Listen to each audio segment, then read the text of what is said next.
अब इस चैप्टर का 4th पॉइंट शुरू करते हैं, the making of Germany and Italy, Germany और इटली का निर्माण। तो 4.1 में दिया गया है, Germany can the army be the architect of a nation. Germany क्या आर्मी नेशन की निर्माता हो सकती है? चलिए देखते हैं। 1848 के बाद यूरोप में नेशनलिज्म का डेमोक्रेसी और रिवॉल्यूशन से अलग जाने लगा। स्टेट की पावर को बढ़ाने और यूरोप पर पॉलिटिकल डोमिनेशन हासिल करने के लिए कंजर्वेटिव्स ने अक्सर नेशनल सेंटिमेंट्स का इस्तेमाल किया। इसे उस प्रोसेस में देखा जा सकता है जिससे जर्मनी और इटली यूनिफाइड होकर नेशन स्टेट बने। जैसा आपने देखा, nationalist feeling middle class German लोगों में काफ़ी वाइड स्प्रेड थी और उन्होंने 1848 में जर्मन कॉन्फेडरेशन के डिफरेंट रीजन को जोड़कर एक इलेक्टेड पार्लियामेंट द्वारा शासित नेशन स्टेट बनाने का प्रयास किया था। मगर नेशन बिल्डिंग के लिए ये लिबरल पहल मोनार्की एंड मिलिट्री की कंबाइंड फोर्स ने मिलकर दबा दी। उनका प्रशिया के लार्ज लैंड ओनर्स, जंकर्स बोलते हैं उसे, ने अभी सपोर्ट किया। उसके बाद के प्रशिया ने नेशनल यूनिफिकेशन की मूवमेंट की लीडरशिप संभाली।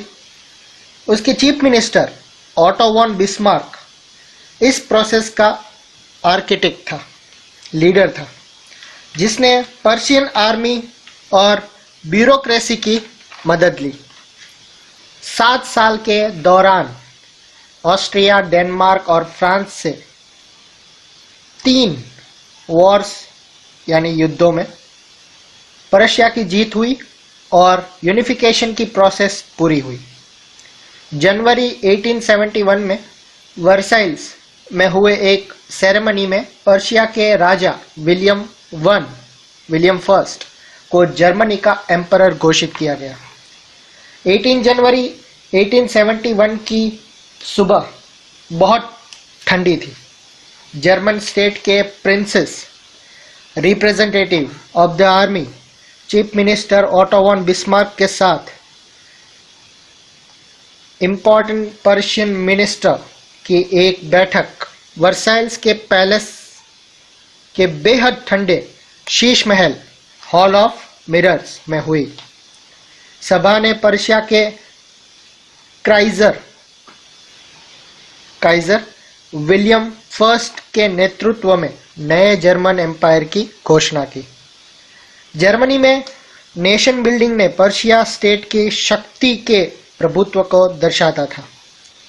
नए स्टेट ने जर्मनी की करेंसी, बैंकिंग और लीगल एंड जुडिशियल सिस्टम के मॉडर्नाइजेशन पर काफ़ी जोर दिया और पर्शिया द्वारा मेजर और प्रैक्टिस बाकी जर्मनी के लिए अक्सर एक मॉडल बना।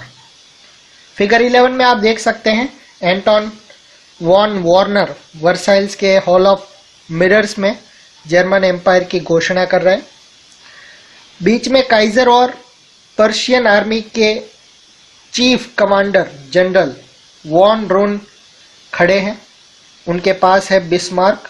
ये monumental work 2.7 metre by 2.7 metre को आर्टिस्ट ने 1885 में बिस्मार्क के 70वें बर्थडे पर उन्हें गिफ्ट किया था। 4.2 देखते हैं, इटली यूनिफाइड। अब इटली के बारे। जर्मनी की तरह इटली में भी पॉलिटिकल फ्रेगमेंटेशन की एक लंबी हिस्ट्री थी। इटली कई डायनेस्टिक स्टेट और मल्टीनेशनल हैब्सबर्ग एम्पायर में बिखरा हुआ था।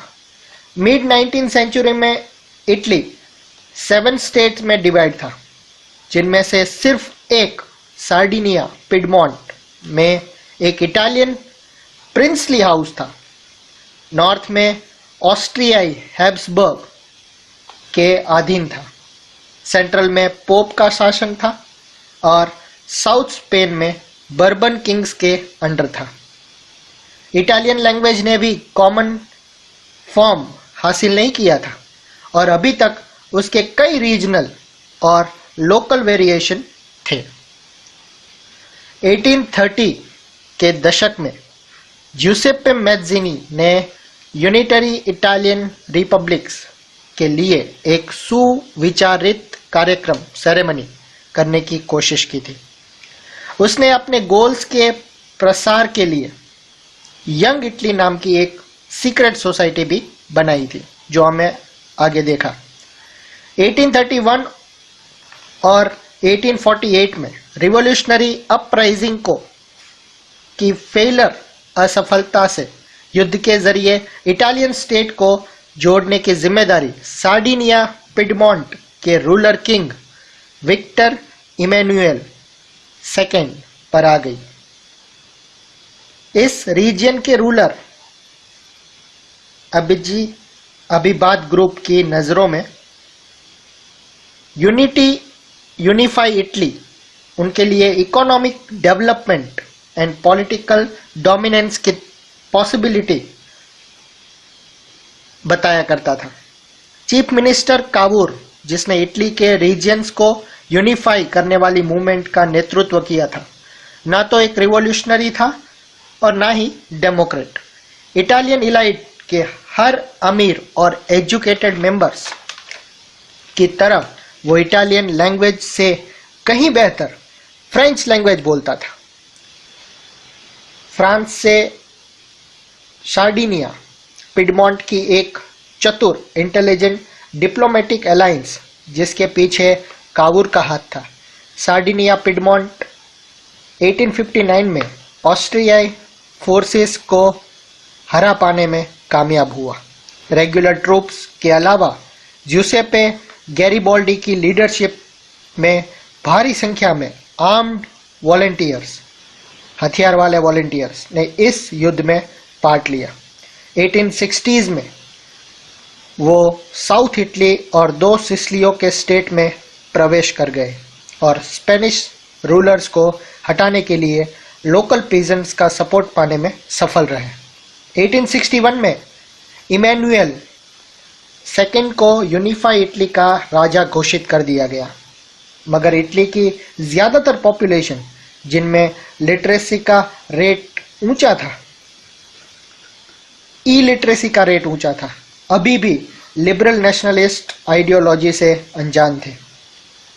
साउथ इटली में जिन आम किसानों ने गैरिबोल्डी को सपोर्ट दिया था, उन्होंने इटालिया के बारे में कभी सुना नहीं था और वो मानते थे कि इटालिया विक्टर इमैनुएल की वाइफ थी, ऐसा मानते थे वो। फिगर 13 में आप देख सकते हैं, एक व्यंग्य चित्र है।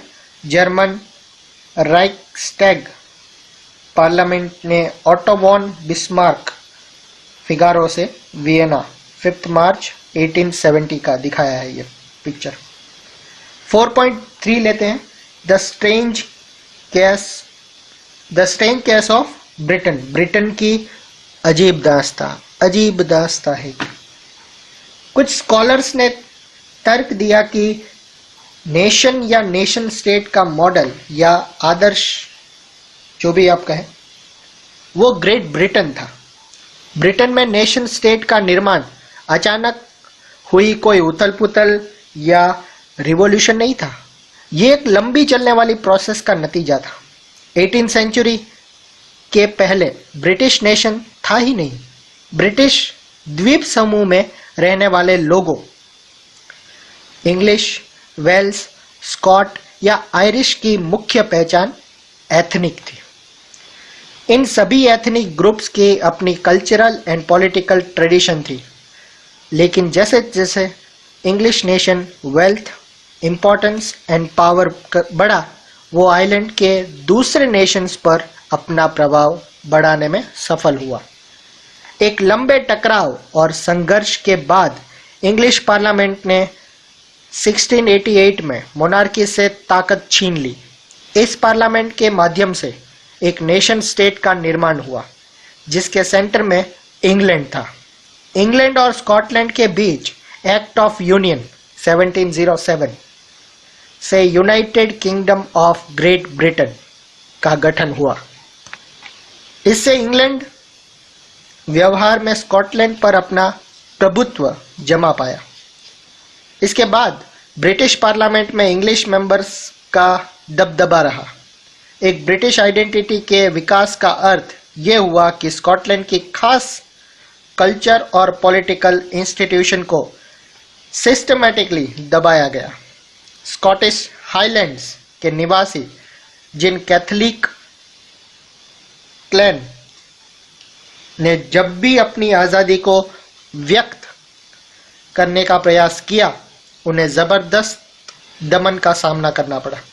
स्कॉटिश हाईलैंड के लोगों को अपनी गैलिक लैंग्वेज बोलने या अपनी नेशनल ड्रेस पहनने की मनाही थी। उनसे बहुत सारे लोगों को अपना वतन छोड़ने पर मजबूर किया गया। आइलैंड का भी कुछ ऐसा ही हाल हुआ। वो कंट्री कैथलिक और प्रोटेस्टेंट रिलीजियन ग्रुप में डिवाइड था। अंग्रेजों ने आयरलैंड में प्रोटेस्टेंट धर्म मानने वाले को ज़्यादा कैथलिक देश पर प्रभुत्व बढ़ाने में मदद की। ब्रिटिश डोमिनेंस के विरुद्ध हुए कैथलिक रिवोल्ट को कुचल दिया गया। वॉल्फ टॉन और उसकी यूनाइटेड आयरिशमैन 1798 की अगुवाई में हुई फील्ड रिवोल्ट के बाद 1801 में आयरलैंड को फोर्सिबली यूनाइटेड किंगडम ने शामिल कर दिया गया। एक नए ब्रिटिश नेशन को निर्माण किया गया जिस पर हावी इंग्लिश कल्चर का प्रचार और प्रसार किया गया। नए ब्रिटेन के symbols English flag, union jack, national anthem God save our noble king को खूब प्रमोट किया गया और पुराने नेशंस इस यूनियन में सबऑर्डिनेट पार्टनर के रूप में ही रह गए। बॉक्स 2 में आप देख सकते हैं ज्यूसेppe गैरिबाल्डी 1807 से 1882 तक। इटली के फ्रीडम फाइटर्स में सबसे फेमस है गैरिबाल्डी, जिसका संबंध एक ऐसे परिवार से था जो कोस्टल ट्रेड में एंगेज था और वो अपने आप को मर्चेंट नेवी में एक सेलर था। 1833 में उसकी मुलाकात मैज़िनी से हुई। वो यंग इटली मूवमेंट से जुड़ा और 1834 में पिडमॉन्ट के रिपब्लिकन्स रिवोल्ट में उसने भाग लिया। ये विद्रोह को कुचल दिया गया और गैरिबाल्डी को साउथ अमेरिका भागना पड़ा, जहां वो 1848 तक निर्वासन अंडरग्राउंड में रहा। 1854 में उसने विक्टर इमैनुअल सेकेंड को सपोर्ट किया, जो इटालियन स्टेट के यूनिफिकेशन का प्रयास कर रहा था। 1860s में गैरिबाल्डी ने साउथ इटली की तरफ एक्सपीडिशन ऑफ द थाउजेंड्स, हजारों लोगों का अभियान कैंपेन को लीड किया। इस कैंपेन में नए वॉलंटियर्स जुड़ते चले गए और उनकी संख्या लगभग 30,000 तक पहुंच गई। वो रेड शर्ट्स लाल शर्ट के नाम से पॉपुलर हुए।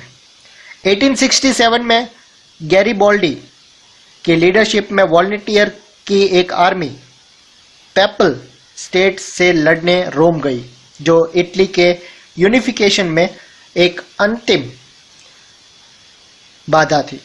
वहां एक फ्रेंच सैनिक ग्रुप तैनात था। रेड शर्ट्स फ्रेंच और पेपल ट्रूप्स के सामने टिक नहीं पाई और हार गई। 1870s में जब पर्शिया से युद्ध के दौरान फ्रांस ने रोम से अपनी ट्रूप्स हटा लिए, तब जाकर पेपल स्टेट्स फाइनली इटली में ज्वाइन हुए। फिगर 14 में आप देख सकते हैं गैरिबाल्डी सार्डिनिया पिडमॉन्ट्स के राजा विक्टर इमैनुअल सेकेंड को इटली नाम का बूट जूता पहनने में मदद करते हुए।